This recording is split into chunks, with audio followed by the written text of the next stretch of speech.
네, 생생한 세계불교계 소식 만나보겠습니다. 세계불교는 지금 순서인데요. 불교방송 뉴미디어 팀의 유건준 팀장과 함께하도록 하겠습니다. 어서 오십시오. 네, 안녕하세요. 네, 말씀 나누기에 앞서서 청취자 여러분들 위한 책 선물 안내하겠습니다. 미국 미네소타 주립대학 철학과의 홍창성 교수의 책인데요. 제목이 미네소타 주립대학 불교철학 강의라는 제목의 책입니다.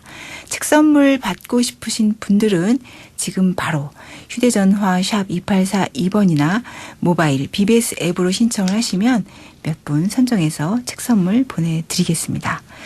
오늘 어떤 소식 준비하셨나요? 네, 오늘은 명상에 빠진 스포츠 스타들의 얘기를 좀 전해드릴까 합니다. 네. 14일이었죠. 지난주 일요일이었는데요.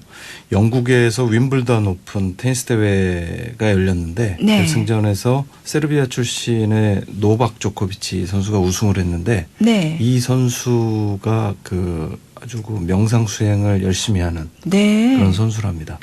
얘기를 듣자 하니까 네. 이번에 윈블던 결승은 무려 5시간 동안 치열한 승부를 펼쳤다죠. 예. 결국 좀 전에 말씀하신 조코비치가 우승을 차지했는데 네. 이 세계적인 테니스 스타 조코비치가 명상으로 훈련을 한 겁니까? 네, 네. 아, 예. 예, 조코비치 선수의 명상은 사실 이번에 나온 얘기는 아니고요. 네. 2015년도에도 이제 윈블던 대회에서 이제 우승을 했는데 그때 이미 나왔었습니다. 아, 근데 이제 그렇군요.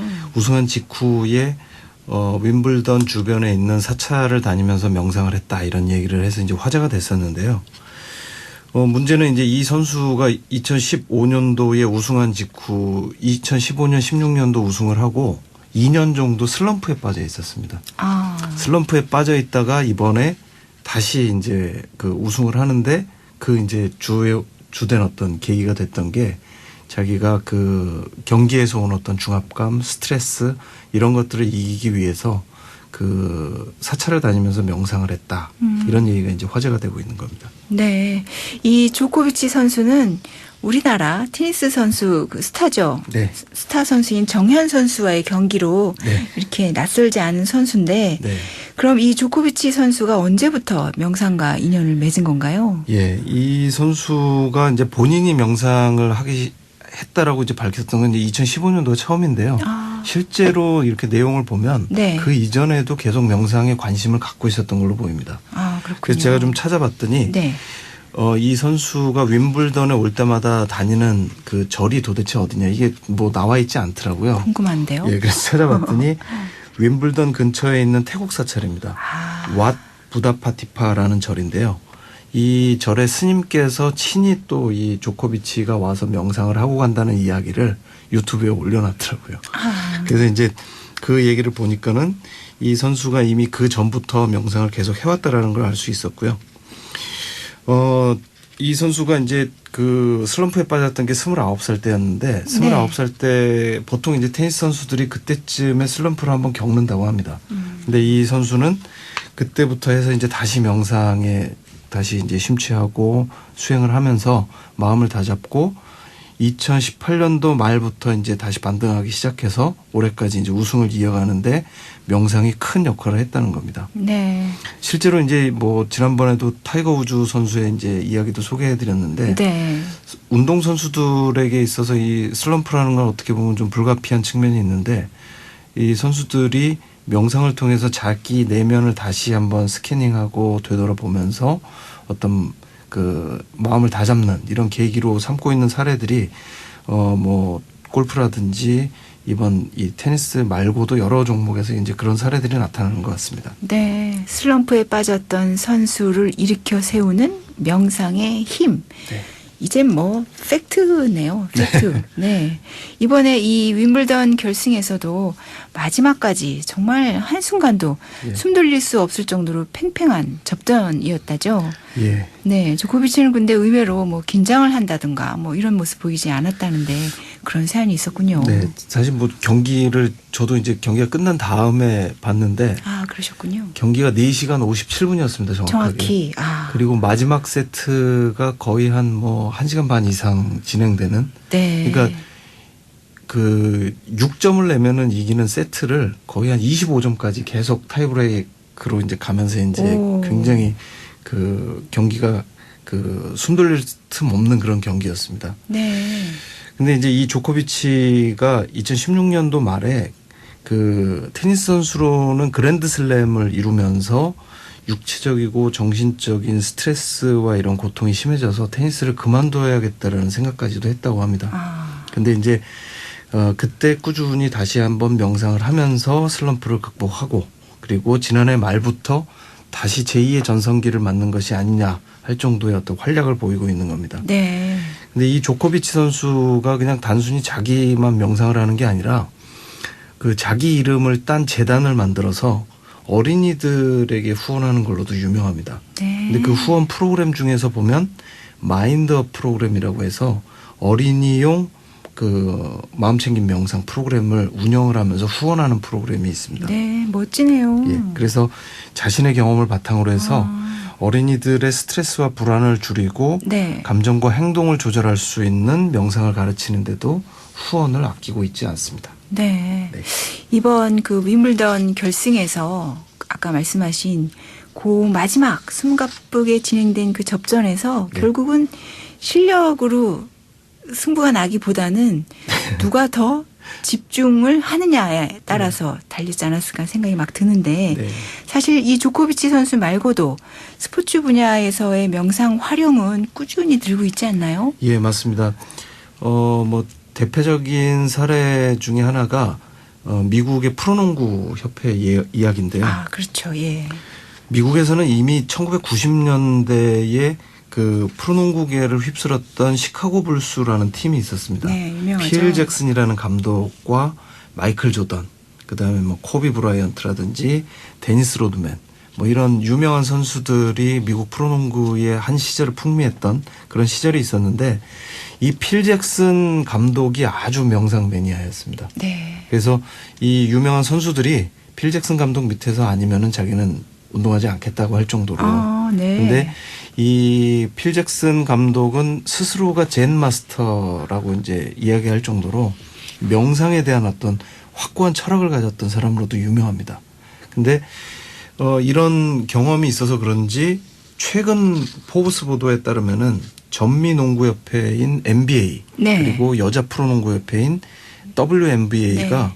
적극적으로 농구 선수들을 위한 명상 프로그램을 개발해서 보급하고 선수들을 위해서 이 프로그램을 운영하면서 명상을 하는 프로 농구 선수들이 늘고 있다. 이런 소식이 또 들어왔습니다. 네. 앞서가는 농구 협회인 것 같은데요. 네. 이 농구 선수를 위한 특화된 명상 프로그램이 이제 따로 만들어졌다는 얘기인데요. 네네. 이름이 퍼포먼스 마인드셋입니다. 퍼포먼스 마인드셋. 네. 그래서 집중과 신뢰, 탄력성, 스트레스 관리 등 4가지 카테고리로 구성이 되어 있고요. 명상과 명상 수행을 하는 선수들이 직접 출연을 해서 큐레이터 명상 영상도 제공을 하고 있습니다. 아, 그래서 실제로 선수들이 직접 명상을 했을 때 어떤 효과가 있는지를 자세히 알려주고 있고요. 대표적인 선수로는 리키 루비오라는 선수가 자기가 직접 체험한 마음챙김 명상이 어떻게 도움을 주고 있는지를 이제 보여주고 있는 영상도 있고요. 네. 그리고 2016년도에 MVP를 수상했던 네카 오구미케라는 선수의 인터뷰도 아주 생생하게 그런 경험담을 전달을 하고 있습니다. 네. 그래서 이런 선수들이 주로 명상을 신비스럽게만 생각할 수도 있지만 실제로는 앱을 이용해서 시간과 장소에 구애됨 없이 그리고 음악과 여러 가지 사운드를 이용해서 여러 환경에서도 명상을 하면서 경기력 향상이라든지 심신의 안정이라든지 여러 가지 효과를 거두고 있다고 그렇게 이야기를 하고 있습니다. 네.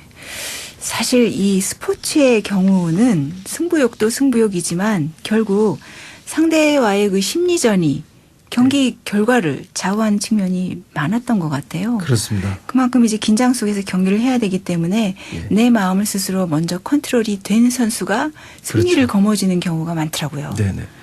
실제로 뭐 저희가 흔히 그 좀 멘탈리티 스포츠라고 하는 대표적인 네. 스포츠들이 있지 않습니까? 예를 들어서 뭐 골프라든지 양궁이라든지 양궁이 있네요. 사격이라든지 네. 뭐 이런 종목들 같은 경우에는 뭐 이미 뭐 예전부터 이런 훈련 프로그램의 어떤 일환으로 이 명상을 하는 걸로 유명한데요. 네. 이 마음의 작은 흔들림이 경기 결과를 좌우할 수도 있을 정도로 심리적인 영향이 크기 때문에 이런 어떤 운동 경기에서도 이제 선수들의 활용이 늘고 있는데 이게 이제 점점 확대되고 있는 거죠. 그러니까 정적인 운동에서 굉장히 동적인 운동도 이제는 심리적인 여러 가지 그 수행을 위해서 선수들이 이제 명상에 많이 참여하고 있는 걸로 알려지고 있고요. 네. 우리나라 같은 경우도 프로야구 박찬호 선수가 미국에서 이제 활약을 할 때 슬럼프에 빠졌을 때 이제 명상으로 이제 극복했다라는 이야기를 이제 맞습니다. 방송에서 하면서 굉장히 네. 유명해졌고요. 아는 분들은 다 아시더라고요. 네. 그리고 또 최근 또 일본에서 또 재밌는 소식이 들어왔던 게 네. 스님 출신의 야구 감독이 만년 하위 팀이었던 대학의 야구팀을 결승까지 진출시켜서 또 결승까지요? 예, 화제가 됐다 네. 이런 얘기가 있는데 여기에도 사실은 명상이 또 들어가 있습니다. 야구 감독이 이제 스님 출신인 거잖아요. 네네. 와, 신선합니다. 어느 대학의 어떤 야구부인가요? 예, 뭐 스님 출신이면서 현재도 스님이십니다. 아, 현재도. 예, 예. 예. 일본의 경우는 그게 가능하니까. 예. 일본 교토에 있는 북교대학이라는 대학 야구부 이야기인데요. 우리에게는 흔히 이제 교토 불교대학이라고 많이 알려져 있죠. 네. 그리고 대학의 공식 명칭은 이제 불교대학입니다. 일본 발음으로는 이제 북교대학이라고 이제 부르는 대학이고요. 네. 불교를 권화기념으로 하고 있고 정토종에서 이제 세운 대학입니다. 전교생이 한 6,500명 정도 되는 한 중간 규모의 대학인데요. 네. 화제의 감독은 타하라 사다유키 감독이라는 분인데 정토종의 묘라구찌 이라는 절의 주지 스님입니다. 묘락사 이렇게 예, 되겠네요. 네. 그러면 그 스님 감독이니까 아무래도 이제 선수들의 멘탈리티 관리라든가 이런 거는 좀 일반 감독하고 다를 것 같은데요. 예, 맞습니다.